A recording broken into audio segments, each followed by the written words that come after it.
당정청이 고위공직자범죄수사처의 8월 출범을 서두르는 가운데 검찰의 직접 수사 범위를 6개로 한정한다고 해 논란이 예상된다.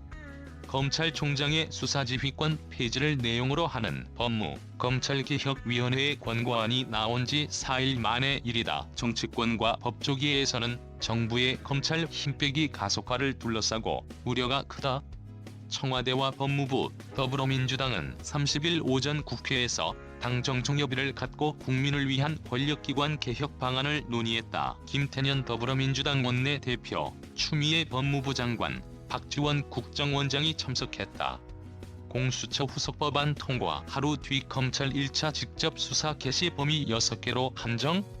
조정식 민주당 정책위 의장은 회의 후 브리핑을 통해 검찰의 1차 직접 수사 개시 범위를 부패, 경제, 공직자, 선거, 방위사업, 대형 참사 등 6대 분야 범죄로 한정하겠다고 밝혔다. 마약과 수출입 문제는 경제 분야의 주요 정보통신 기반 시설을 대상으로 한 사이버 범죄는 대형 참사에 포함된다. 이와 함께 과도한 경찰 권력 분산을 위해 광역단위자치경찰제 시행, 국가정보원을 대외안보정보원으로 개칭 등도 결정했다. 민주당은 이번 협의 이후 관련 법률의 국회 심의 의결을 조속히 추진하겠다는 방침이다. 검찰의 직접 수사 범위 축소와 함께 공수처 8월 출범, 검찰총장의 수사지휘권 축소 등도 추진 중이다.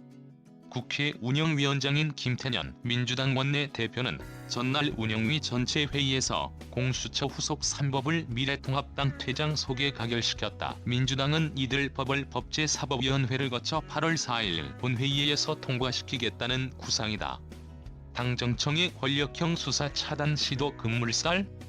이와 맞물려 검찰총장 힘 빼기도 본격화했다.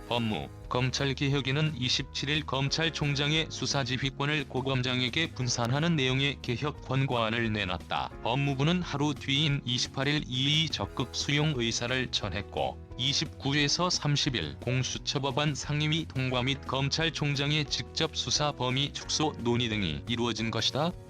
검찰총장의 수사지휘권 분산을 둘러싼 비판은 검찰개혁에 찬성하던 대한변호사협회에서도 나왔다. 대한변협은 30일 성명을 통해 검찰총장에게 지나치게 많은 권한이 집중돼 있어 이를 분산해 법무부, 검찰 내부 관계연제와 균형이 작동하게끔 하는 취지는 공감한다면서도 이 권고안이 검찰의 정치적 중립성과 독립성을 훼손할 위험이 있다며 수정을 요청했다. 대한변협은 최대 변호사 회원을 둔 법정단체다.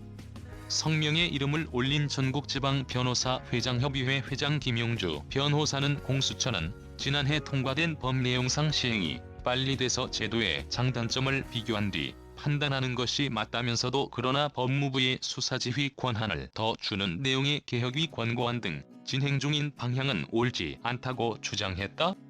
변협 내 다른 관계자도 추 장관과 여당의 행태가 지나치다고 지적했다. 공수처 위헌적 문추진 검찰개혁의 의문? 제1야당인 미래통합당 역시 공수처가 헌법에 위배되는 위헌적 권력기관이라는 점, 현 정권이 추진하는 검찰개혁안이 검찰의 수사지휘권을 보장한 검찰청법에 위배되는 점 등을 강하게 주장했다.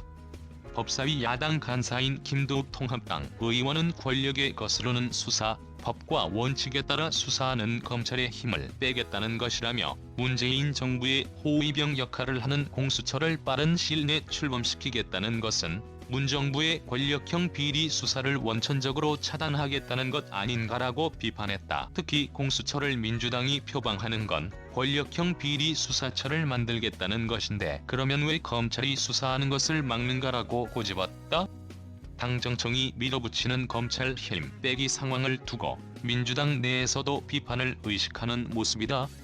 한 민주당 의원은 공수처는 검경 수사권 조정안으로 가는 중간 단계라고 보면 된다면서도 8월 4일 공수처 후속 법안을 통과시키겠지만 공수처 출범 자체는 야당의 협조 없이 이루어질 수 없어 늦어질 가능성이 있다고 말했다. 이 의원은 또 공수처 출범을 밀어붙이기에는 당에 올 비판도 있기 때문에 쉽지 않다고도 부연했다. 라이브리 댓글